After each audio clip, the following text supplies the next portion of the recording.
In the game of life, either you play or you get played. The sooner you'll realize it, the better you will deal with the harshness of life. The art of manipulation is something you must master in order to protect yourself and defend yourself in the game of life, securing your own well-being. People use manipulation both consciously and unconsciously in relationships and day-to-day life in various ways. Let's break down the different methods of manipulation in these contexts: conscious manipulation in relationships and day-to-day life. First, emotional appeals. Example, a partner might say, "I'm really hurt that you didn't remember our anniversary. I'm just so upset."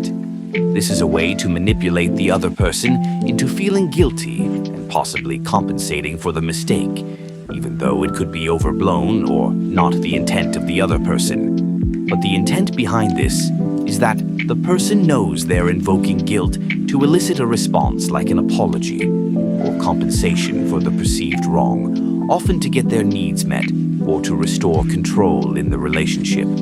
Second, flattery. Example, someone might say, "You're the best at everything you do. Could you please help me with this task?" They're exaggerating the other person's abilities in order to make them feel good, and in turn, more likely to agree to help. But the intent behind this is that the person is consciously using flattery to make the other person feel special or appreciated to get them to comply with a request.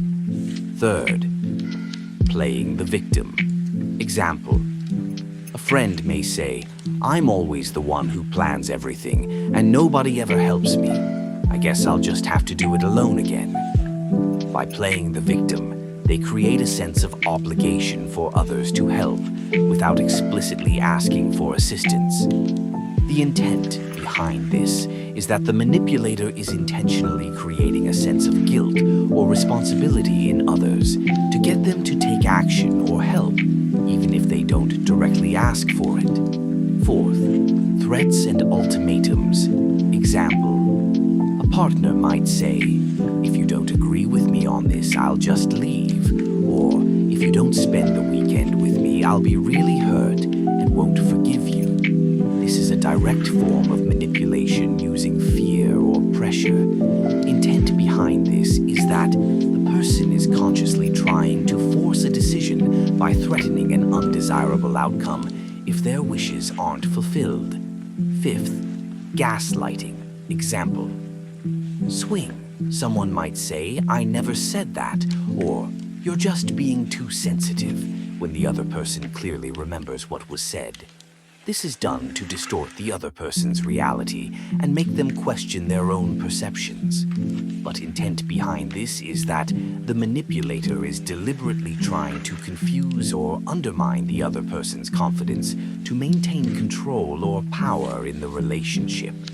Then comes unconscious manipulation in relationships and day-to-day life. First, passive-aggressive behavior. Example, instead of directly addressing an issue, a person might give their partner the silent treatment or make sarcastic remarks like, "Oh, I guess you're too busy for me," instead of saying how they truly feel. But the unintentional intent is that the person may not be fully aware they're using manipulation to express dissatisfaction indirectly. The goal is to elicit an apology or recognition of the problem, but it's done in a way that creates confusion. Second, over-accommodation. Example, a person might continuously say yes to requests, even if it's inconvenient for them, and later complain about feeling overwhelmed or unappreciated.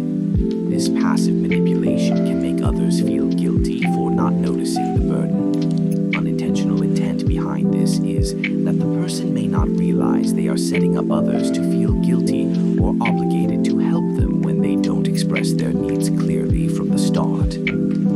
Third, overpraising. Example, a colleague might repeatedly compliment someone for their work, saying things like, "You're the best at this," only to later ask them for a favor. The compliment serves as a way to soften the request, though it may be unwarranted or exaggerated. The unintentional intent behind this is that the person may not be aware that they're over-complimenting or inflating praise to increase the likelihood that the person will agree to help.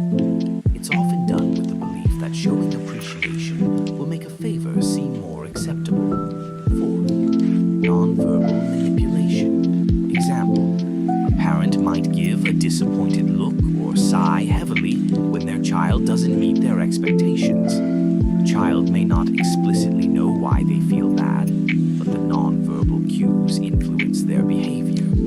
The unintentional intent behind this is that the parent may not be consciously aware that their nonverbal cues are manipulating their child to feel guilty or to change behavior without directly saying anything. At least you should learn manipulation so that you yourself don't get manipulated by others. In today's interconnected and competitive world, the idea of manipulating people often arises from a desire to influence outcomes in personal, professional, or social spheres.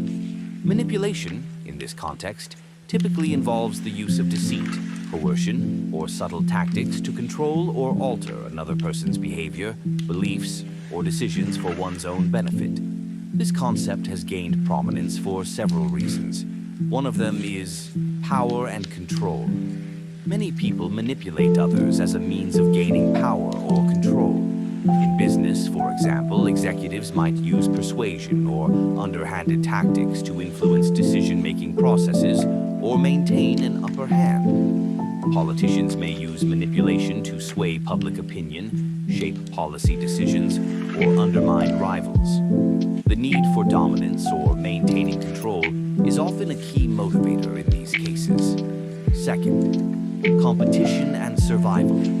In a highly competitive world, people may feel the pressure to manipulate others in order to succeed. Whether it's climbing the corporate ladder, securing a job, or gaining social status, individuals may feel that manipulation is a shortcut to success. In environments where opportunities are scarce or highly coveted, some might turn to manipulation to outmaneuver their rivals or ensure they remain at the top. Third, social media and influence. Social media platforms have amplified manipulation tactics. Individuals and influencers use carefully crafted images, curated content, or misleading narratives to shape how others perceive them. The goal is often to gain followers, increase engagement, or build a personal brand.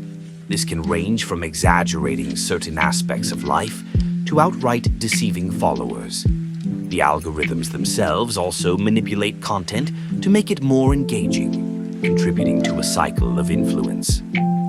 Fourth, psychological tactics. Some people are skilled at psychological manipulation, using techniques such as gaslighting, making someone doubt their reality, or emotional appeals to exploit others' vulnerabilities. This kind of manipulation often happens in close relationships or environments like workplaces or family dynamics, where individuals may use guilt, fear, or sympathy to get what they want from others. Fifth, the illusion of choice and free will. One reason manipulation is so pervasive today is the perception that it can provide a way to get ahead without being fully aware of the consequences. People are often manipulated through media, advertising, or even political rhetoric, which presents choices as if they are independent or free, while subtly influencing behavior and decisions in ways that benefit those in power. 6. Misinformation and fake news. In the age of information overload, the rapid spread of misinformation and fake news has created opportunities for manipulation. Politicians, corporations, or even interest groups may use misleading information to influence public opinion, shape political debates, or drive consumer behavior. This kind of manipulation relies on creating confusion and exploiting cognitive biases. 7. Lack of accountability. In many cases, individuals or organizations may feel there are few consequences for manipulating others, particularly if they can do so anonymously or behind closed doors. Social media platforms, for example, often allow people to hide behind avatars and fake profiles, giving them the opportunity to manipulate others without facing immediate repercussions. Additionally, the lack of strict regulation in certain sectors allows manipulators to operate with relative impunity.